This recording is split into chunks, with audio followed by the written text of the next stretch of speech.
हर 10 में से लगभग एक बच्चा आक्रामक व्यवहार से पीड़ित होखेला।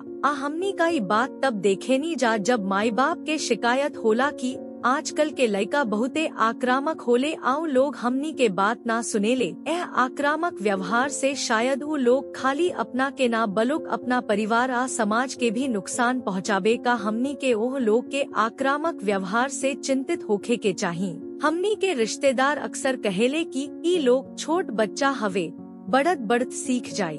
का सचमुच ही इतना सरल बा? शोध से पता चलता कि गंभीर आक्रामक व्यवहार वाला बच्चा में आक्रामकता के समस्या वाला किशोर बने के संभावना ज्यादा होखेला। मानसिक स्वास्थ्य के मुद्दा चाहे मादक पदार्थ के इस्तेमाल से पीड़ित होखे के संभावना ज्यादा होखेला। वयस्क होखला के बाद भी उ लोग हिंसा के काम में शामिल होखे के संभावना ज्यादा होखेला। निश्चित रूप से ही उतना सरल नइखे। हमनी के माता पिता के रूप में आक्रामक बच्चा के कैसे संभाल सकेनी जा।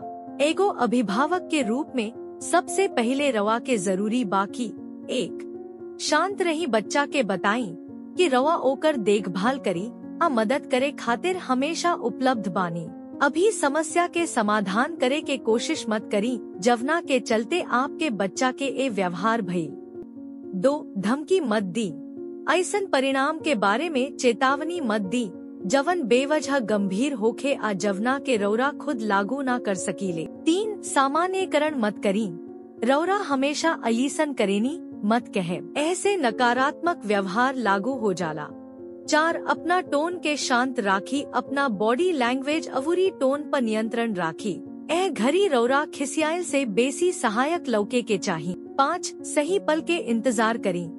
सही समय तक इंतजार करी जब आप दोनों लोग अवूरी आपके बच्चा अपना अनुचित व्यवहार के बारे में बात करे खाती शांत होखब। अगर व्यवहार बहुत नियमित होखे, खराब होखे अवूरी काबू में राखल मुश्किल होखे त एकरा खाती खास मदद के जरूरत पड़ सकता।